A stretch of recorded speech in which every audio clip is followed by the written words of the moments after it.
ಕಾಲೇಜಲ್ಲಿ ಪಾಠನ ಕೇಳಬೇಕಾದಂಥ ವಿದ್ಯಾರ್ಥಿಗಳು ಇವತ್ತು ಬೀದಿಗಿಳಿದಿದ್ದಾರೆ ಅಂದರೆ ಏನೋ ಒಂದು ಕತೆ ಇರಲೇಬೇಕಲ್ಲ. ಬನ್ನಿ, ಅದರ ಲೀಡರ್ ಇದ್ದಾರೆ, ಯೂನಿಯನ್ ಲೀಡರ್, ಅವ್ರನ್ನೇ ಮಾತಾಡ್ಸೋಣ. ಸರ್, ಯಾಕೆ ಇವತ್ತು ಪ್ರತಿಭಟನೆನ ಹಮ್ಮಿಕೊಂಡಿದ್ದೀರಿ ಅಂತ? ಸರ್, ಇವತ್ತು ನಾವೇನು ಓದ್ತಾ ಇದ್ದೀವಲ್ಲ ಸರ್, 12th 2 ಲಕ್ಷ ಜನರ ಜೊತೆ ನಾವು ಕಾಂಪೀಟ್ ಮಾಡಿ ಬರ್ತೀವಿ ಸರ್.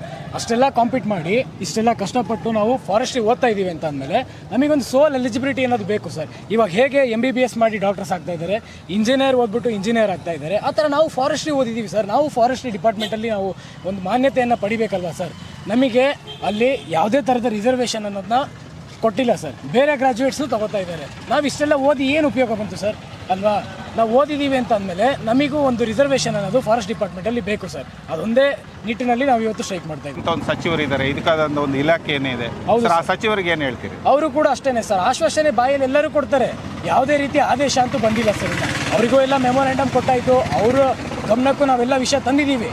ಬಟ್ ಆದರೂ ಯಾವುದೇ ರೀತಿ ಪ್ರೋಗ್ರೆಸ್ ಅನ್ನೋದು ಕಾಣ್ತಿಲ್ಲ ಸರ್. ನಾವು ಹಂಗಾಗಿ ಅನಿವಾರ್ಯವಾಗಿ ಪ್ರತಿಭಟನೆ ನಾವು ನೋಡಿ ಬೇಸತ್ತು ಅನಿವಾರ್ಯವಾಗಿ ನಾವು ಸ್ಟ್ರೈಕ್ ಮಾಡಲೇಬೇಕಾಗಿದೆ ಸರ್. ಬೇರೆ ಆಪ್ಷನ್ ಇಲ್ಲ ನಮಗೆ.